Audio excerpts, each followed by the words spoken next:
Hello children, welcome back to your channel Study with Poonam ma'am. तो class 6 बेटा जी बाल राम कथा में आज का टॉपिक है चित्रकूट में भरत। अब भरत के कई राज्य में थे, ठीक है, अपनी ननिहाल में यानी नाना जी के घर में। अयोध्या की घटनाओं से सर्वथा अनभिज्ञ, उन्हें कुछ भी नहीं मालूम था, लेकिन वे चिंतित थे। क्यों चिंतित थे? क्योंकि उन्होंने एक सपना देखा था, पर उसका अर्थ वो पूरी तरह से समझ नहीं पा रहे थे। संगी साथियों के बातचीत में उन्होंने कहा, मैं नहीं जानता कि उसका क्या अर्थ है, पर सपने से मुझे डर लगने लगा है। मैंने देखा कि समुद्र सूख गया है, चंद्रमा धरती पर गिर पड़ा है, वृक्ष सूख गए हैं, एक राक्षसी पिता को खींचकर ले जा रही है, वे रथ पर बैठे हैं, रथ गधे खींच रहे हैं। जिस समय भरत मित्रों को अपना सपना सुना रहे थे, ठीक उसी समय अयोध्या से घुड़सवार दूत वहां पहुंचे। घुड़सवारों ने छोटा रास्ता चुना था। जल्दी पहुंचने के लिए भरत को संदेश मिला। वे तत्काल अयोध्या जाने के लिए तैयार हो गए। ननिहाल में भरत का मन नहीं लग रहा था, उचट गया था। वे अयोध्या पहुंचने को उतावले थे। कई राज्य ने भरत को विदा किया, 100 रथों और सेना के साथ। उन्होंने घुड़सवारों से जो उनके साथ आए थे, अधिक समय लगा, है ना, लंबा रास्ता पकड़ना पड़ा, क्योंकि सेना वगैरह बहुत सारी थी ना। सेना और रथ खेतों से होकर नहीं जा सकते थे। वे 8 दिन बाद अयोध्या पहुंचे, नदी पर्वत लांघते, थके हुए और चिंतित। भरत ने अयोध्या नगरी को दूर से देखा। नगर उन्हें सामान्य नहीं लगा, जैसे पहले चमका दमका मतलब मस्त लगता था, वैसे नहीं लगा, बदला बदला सा था। अनिष्ट की आशंका उनके मन में और गहरी हो गई। यह मेरी अयोध्या नहीं है, क्या हो गया है इसे? उन्होंने पूछा।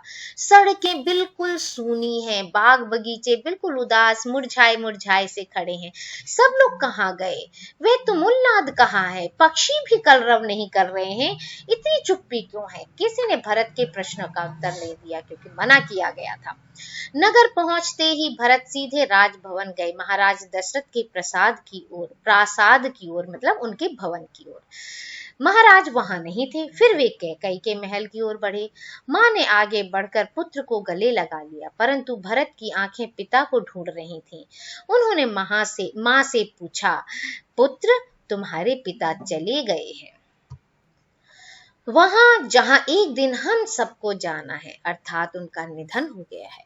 भरत यह सुनते ही शोक में डूब गए, पछाड़ खाकर गिर पड़े, विलाप करने लगे।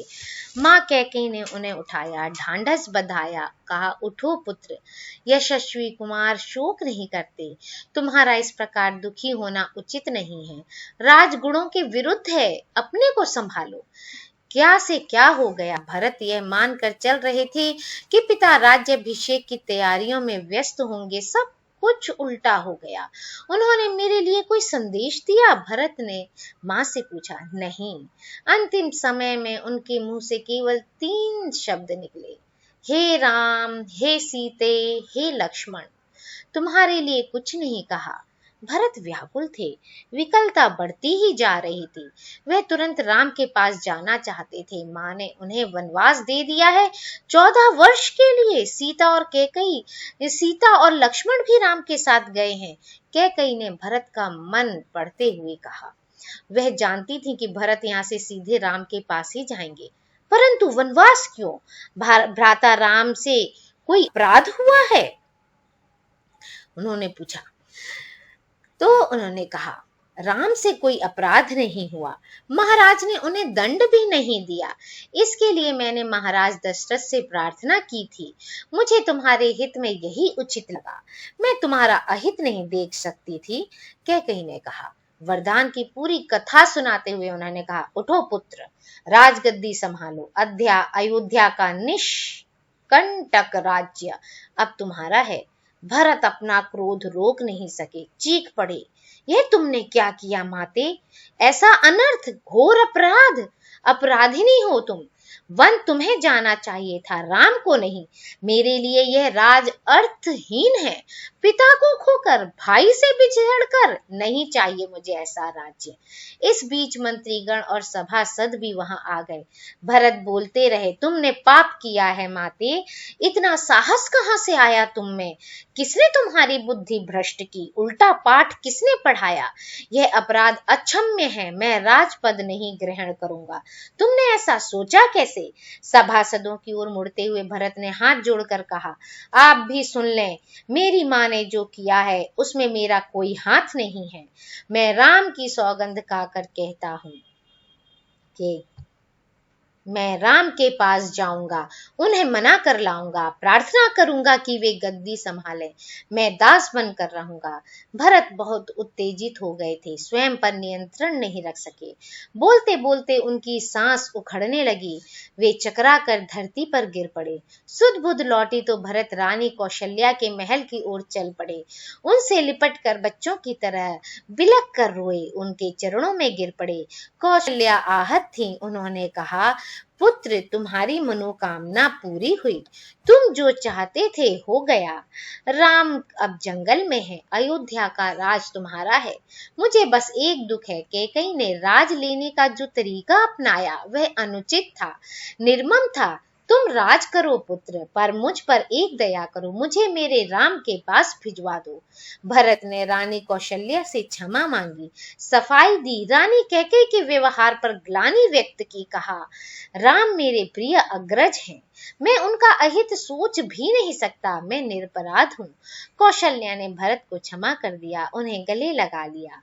भरत सारी रात फूट फूट कर रोते रहे और सुबह तक शत्रुघ्न को पता चल गया था कि कैकेयी के कान किसने भरे। मंथरा अयोध्या के घटनाक्रम से घबरा गई, वो छिप गई थी। कुछ दिनों से उसे किसी ने नहीं देखा। भरत और शत्रुघ्न राम को वापस लाने का मंत्रणा कर रहे थे। तभी शत्रुघ्न की दृष्टि बचाकर निकलती मंथरा पर पड़ी। उन्होंने लपक कर उसके बाल पकड़ लिए, खींचते हुए भरत के सामने लाए। भरत को दासी की भूमिका बताई। शत्रुघ्न उसे जान से मार देने पर उद्यत थे। भरत ने बीच बचाव किया। मुनि वशिष्ठ अयोध्या का राज सिंहासन रिक्त नहीं देखना चाहते थे। खाली सिंहासन के खतरों से वे परिचित थे। उन्होंने सभा बुलाई, भरत और शत्रुघ्न को आमंत्रित किया। भरत से कहा, वत्स, तुम राज का संभाल लो, पिता के निधन और बड़े भाई के वन गमन के बाद यही उचित है। भरत ने महर्षि का आग्रह अस्वीकार कर दिया। बोले, मुनिवर, यह राज्य राम का है, वही इसके अधिकारी हैं, मैं यह पाप नहीं कर सकता। हम सब वन जाएंगे और राम को वापस लाएंगे। वन जाने के लिए सभी तैयार थे। भरत ने सबके मन की बात कही थी। सबकी इच्छा थी कि राम जो हैं वो अयोध्या लौट आए। अगली सुबह भरत सभी मंत्रियों और सभासदों के साथ वन के लिए चले। गुरु वशिष्ठ साथ थे, नगरवासी भी थे। अयोध्या की चतुरंगनी सेना तो थी ही। राम तब तक गंगा पार कर चित्रकूट पहुंच गए थे। वहां एक आश्रम था, महर्षि भरद्वाज का, गंगा यमुना के संगम पर। राम आश्रम में नहीं रहना चाहते थे ताकि महर्षि को असुविधा ना हो। महर्षि ने उन्हें एक पहाड़ी दिखाई, सुंदर स्थान, सुरम्य दृश्य, पर्णकुटी वहीं बनाई गई। भरत को सूचना मिल गई थी, वे चित्रकूट ही आ रहे थे। पूरे दल बल के साथ। सेना के चलने से आसमान धूल से अट गया, हर ओर कोलाहल। वे श्रृंगवेरपुर पहुंचे। निषाद राजगुह को सेना देखकर कुछ संदेह हुआ, कहीं राजमद में आकर भरत राम पर आक्रमण करने तो नहीं जा रहे हैं। सही स्थिति पता चली तो उन्होंने भरत की अगवानी की। गंगा पार करने के लिए देखते देखते 500 नावें जुटा दी। रास्ते में मुनि भरद्वाज का आश्रम पड़ा। उन्होंने भरत को राम का समाचार दिया।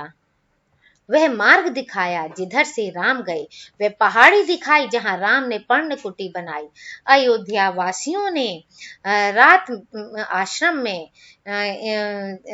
में ही बिताई, इस संतोष के साथ कि राम अब दूर नहीं है, सुबह हम मिल लेंगे रामचंद्र जी से। आगे जंगल घना था, सेना चली तो वन में खलबली मच गई। जानवर इधर उधर भागने लगे, पक्षियों ने अपना बसेरा छोड़ दिया। छोटी वनस्पतियां सेना के पांव तले कुचल गईं, बड़े वृक्ष थरथरा उठे। राम और सीता पर्णकुटी में थे, लक्ष्मण पहरा दे रहे थे। कोलाहल उन्होंने भी सुना, वे एक ऊंचे पेड़ पर चढ़ गए देखने के लिए कि मामला क्या है। लक्ष्मण ने देखा कि विराट सेना चली आ रही है। सेना का ध्वज जाना पहचाना था, अयोध्या की सेना थी। वे उत्तर की ओर से आगे बढ़ रहे थे। लक्ष्मण ने पेड़ से ही चीख कर कहा, भैया, भरत सेना के साथ इधर आ रहे हैं। लगता है वे हमें मार डालना चाहते हैं ताकि एक छत्र राज कर सकें। राम कुटी से बाहर आए, उन्होंने लक्ष्मण को समझाया, भरत हम पर हमला नहीं करेगा, कभी नहीं। वे हम लोगों से भेंट करने आ रहा होगा। राम ने कहा, भेंट के लिए सेना के साथ आने का क्या औचित्य? दो भाइयों के मिलन में सेना का क्या काम?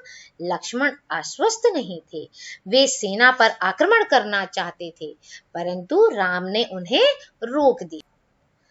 राम ने रोक दिया तो वीर पुरुष धैर्य का साथ कभी नहीं छोड़ते। कुछ समय प्रतीक्षा करो, इस प्रकार का उतावलापन उचित नहीं है, रामचंद्र जी ने लक्ष्मण को समझाया।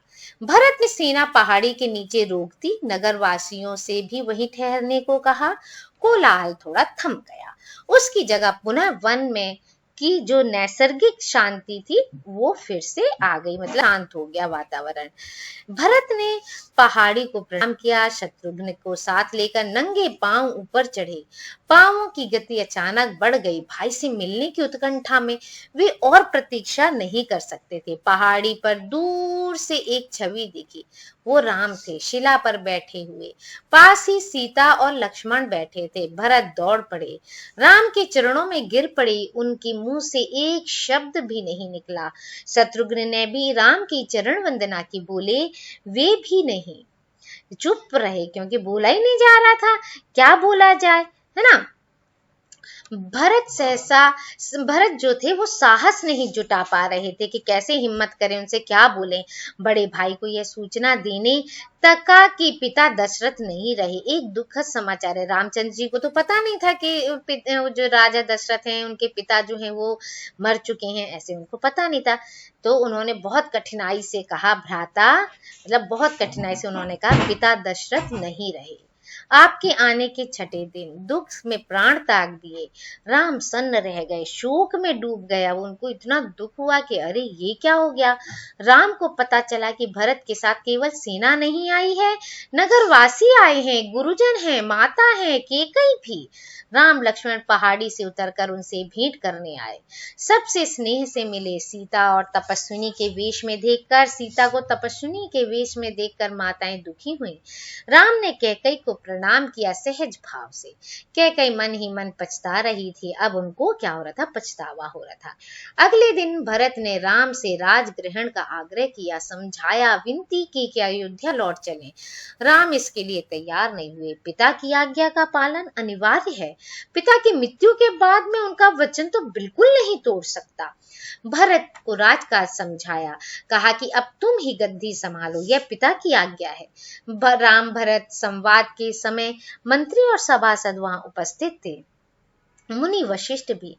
भरत बार बार राम से लौटने का आग्रह करते रहे।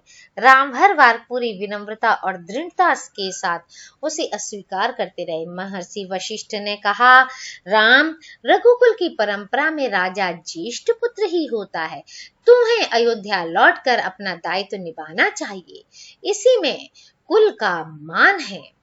राम ने बहुत संयत स्वर में कहा, चाहे चंद्रमा अपनी चमक छोड़ दे, सूर्य पानी की तरह ठंडा हो जाए, हिमालय शीतल ना रहे, समुद्र की मर्यादा भंग हो जाए, परंतु मैं पिता की आज्ञा से विरत नहीं हो सकता।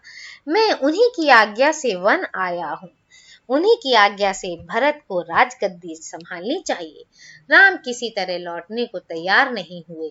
भरत के चेहरे पर निराशा के भाव थे।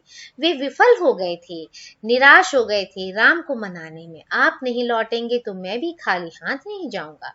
आप मुझे अपनी खड़ाऊं दे दें, मैं 14 वर्ष उसी की आज्ञा से राजकाज चलाऊंगा। भरत का ये आग्रह राम ने स्वीकार कर लिया, अपनी खड़ाऊं दे दी। भरत ने खड़ाऊं को माथे से लगाया और कहा, 14 वर्ष तक अयोध्या पर इन चरण पादुकाओं का शासन रहेगा। सबको प्रणाम कर राम ने उन्हें चित्रकूट से विदा किया। राम की चरण पादुकाओं को एक सुसज्जित हाथी पर रखा गया। प्रतिहारी उस पर चंवर डुलाते रहे। अयोध्या पहुंचकर भरत ने पादुका पूजन किया। कहा, ये पादुकाएं राम की धरोहर हैं, मैं इनकी रक्षा करूंगा, इनकी गरिमा को आंच नहीं आने दूंगा। भरत अयोध्या में कभी नहीं रुके।